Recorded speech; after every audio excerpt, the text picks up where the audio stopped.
do you balance parenting and gaming? And also, Barbie, she can't be a developer because she's a girl. Welcome to the Morning Mug.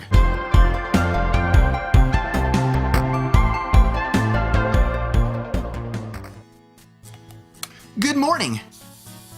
Let's talk about video games. There's nothing in here. The first thing I want to talk to you guys about is actually Nintendo tweeted out today on Nintendo of America that Mario Brothers on the Wii, Mario Brothers Wii, hit 10 million units sold. Good for them. That is actually really cool. Congrats to them. I know games like Call of Duty nowadays hit like 10 billion units sold, which is obviously humongous, but this is obviously a big milestone and something to celebrate. Nintendo of America did tweet this out today, letting us know with a little picture of Mario with a little celebration cake, so that was cool. I thought it'd be interesting for you guys to kind of go through the top 10 games most sold on the Wii. What about you guys? What were your guys most played? I'd say most of you guys are probably going to say Wii Sports. That was kind of a fun one for all family. I guess the Wii is pretty much family all around, but Ivy the Kiwi, that's a good one. Not a lot of people have played that. Boy&His Blob was amazing on the Wii. Beautiful artisticness in that game. More people need to check it out if you have not checked it out. Highly recommend it. But let's start with number 10, it was the game. It was Mario Brothers Wii. But the next one was number 9, Super Smash Bros. Brawl with 12.14 million units sold. That's a pretty big number and one of my favorite games probably on the Wii. Super Mario Galaxy, 12.22. 7 is Wii Fit Plus. 6 is Wii Fit. You got 5 with the Wii Play. 4 new Super Mario Brothers Wii. 3 Wii Sports Resort. 2 Mario Kart Wii. Fantastic game, as I'm sure all of you guys know. And number 1, Wii Sports. As you guys probably guessed, Wii Sports was one of the most played games out there. The Wii itself sold a ton. Actually, the Wii outsold the PS3 and the Xbox 360 with over 100 million total units sold. And as I was saying is, the Wii was selling like hotcakes to things like, retirement homes and just anywhere where all ages could be, built, like daycares and things like that. I know I've seen them at church, at my church, the 7th graders. I look in there and they're playing on a projector Mario. They're playing bowling. And I'm like, that makes kids want to go to church right there. But the next thing on the Morning Mug, you like that? That's how I brand things. Walmart actually changed its policy, its price matching policies to curb fraud after the retailer got scammed into selling PlayStation 4s well below their cost recently. Now, a little bit of a turn for the dark right here. This has been big in this realm. I will get through it quickly. Sears, if you guys didn't know, which you probably did, recently had a glitch in their ads to where there was Wii U's being sold for I think about $60, and people that picked that up, also games like Last of Us was like $12,000, so it worked good and bad. But the 3DSs were pretty cheap, and also the Wii U. But if you snagged that up for $60, okay, that was technically legal because Sears posted that, official Sears posted that, not a person. But then PS4, there was accounts on Amazon being made false accounts named Amazon Gaming or Amazon Game, which technically isn't Amazon, and people were making these accounts purposely so they could price match to Walmart. Now, if you guys don't know what that's called a scam. That's called a fraud, and it's illegal. It is not something that should be allowed here. It's not something I even tolerate on my Facebook pages. People were posting pictures of the receipt. Now, wait, before I go on, I should say this. If you didn't know that it was a fake account on Amazon, then I get it. You didn't know. You're like, okay, great, I can price match. This is legal. This is Amazon posting this. I can do this. But I know there are people out there, because I saw you guys talking about it, saying, oh my gosh, look at the price on this. I know it's a scam, or I know the guy that did it, or you just Facebook saying, I've heard about it, this is a scam, this account was made, but we better get on it. That's wrong, you guys. It's illegal. Gaming community with Gamergate and everything, we don't need more crap in the gaming community about us being known as scammers. We're not. We're good people. Us gamers are all good people. You guys are good people. But I even see people on certain videos, I don't need to say, but like leaving in comments like, I'd still do it if I knew it was a scam. That's dumb, you guys. That's stupidity, and it's wrong. It's demoralizing value. And I actually saw a guy post, and bravo to you for being brave and posting it. He said that he did it knowing it was a scam, and the next day he woke up and his car wouldn't work and he had like $800 in car fees to get it fixed. Karma? I don't know. Do you believe in karma? I don't even know if I do, but if it is, then it got you good. But on a brighter side, guys, let's go to a little segment I like to call Media Moot. All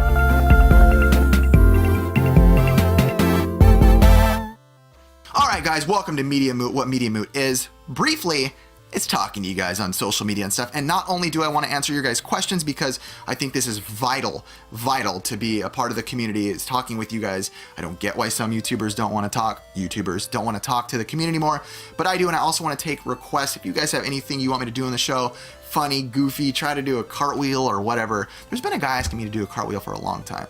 I haven't done it. Sorry. Maybe I'll do it if you leave it in again. But the first one comes to us from David Scholes. He said, how do you balance parenting and gaming? Good question. Now, I balance parenting and gaming. I kind of have a cheat because I work at the Grid, which is gaming. Not only gaming, by the way, there's a long story behind what the Grid actually is. A lot of people think it's just this little YouTube thing. There's a lot more happening there, but which I can't talk about. So, but yeah, when I come home, I'm not craving to play video games so much, but there are games that I want to play more. Being able to play them at work, I do get to play them, but there's someone like, man, I only got a taste at work. I want to be able to really dive into this game and get immersed into it. So I wait till my kids go to bed. I think that's number one rule if you have children.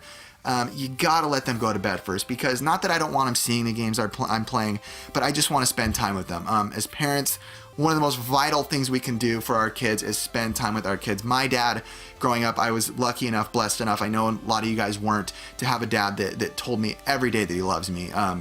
To this day, my dad texts me, I love you, randomly, and I'm not embarrassed to say it back to him. I love my dad, and he's done so much for me in raising me in a way that I feel like I need to raise my kids and make sure I spend time with them. And as far as my wife, give her the proper time too.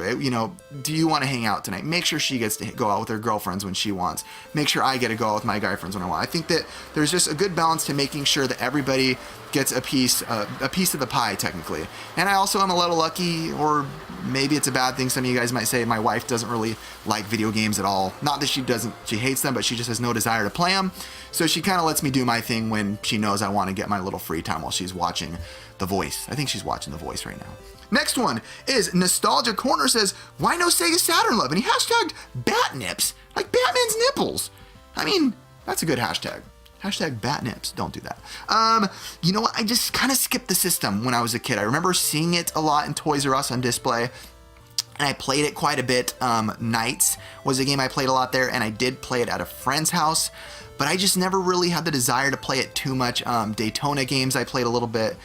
Good system. I wouldn't say great system, even if you guys love it. Just my opinion. There's no right answer for that.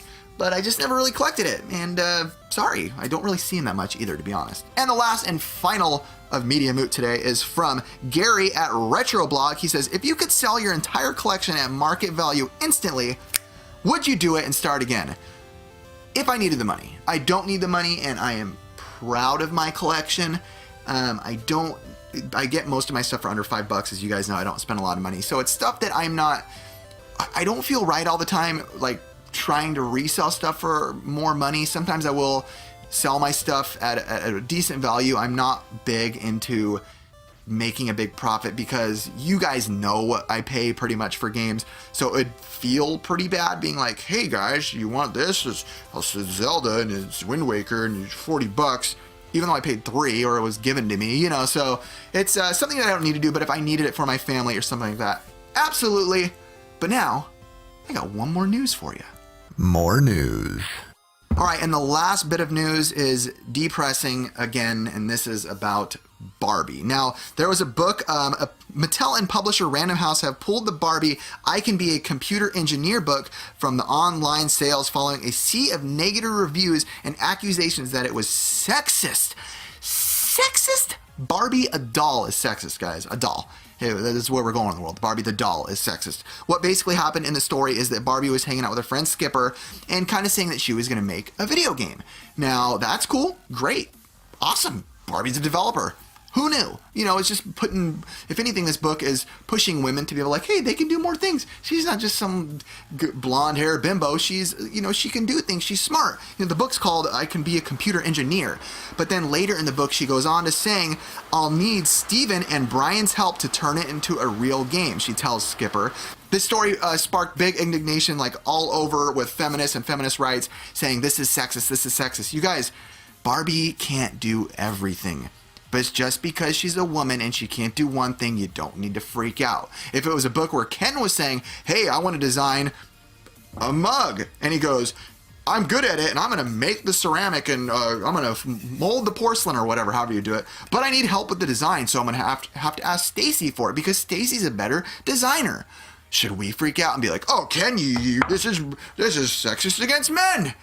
Ken should be able to do everything. Barbie can't do everything. You know, not every human can do everything. I can't do everything. So it's like, stop freaking out about these things. The feminist rights thing has been going a little crazy lately, I will say. Don't want to step on any toes, but with like the guy that was wearing the shirt that someone designed him, and he was so stoked to land a big science project and get it done, and everyone hated on him for it.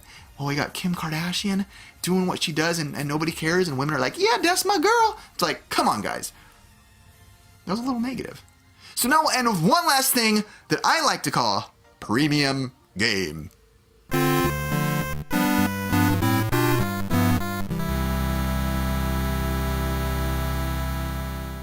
Alright guys, so what premium game is? It is basically every week that I put out one of these, I will give you guys a game that deserves some love. Now this show, remember guys, isn't retro or modern, it's anything and everything, anything goes. It doesn't even have to be gaming related. But premium game is about me telling you guys a game that I think more people need to play. And this one is Alice, Madness Returns. Now I did play it on the PS3.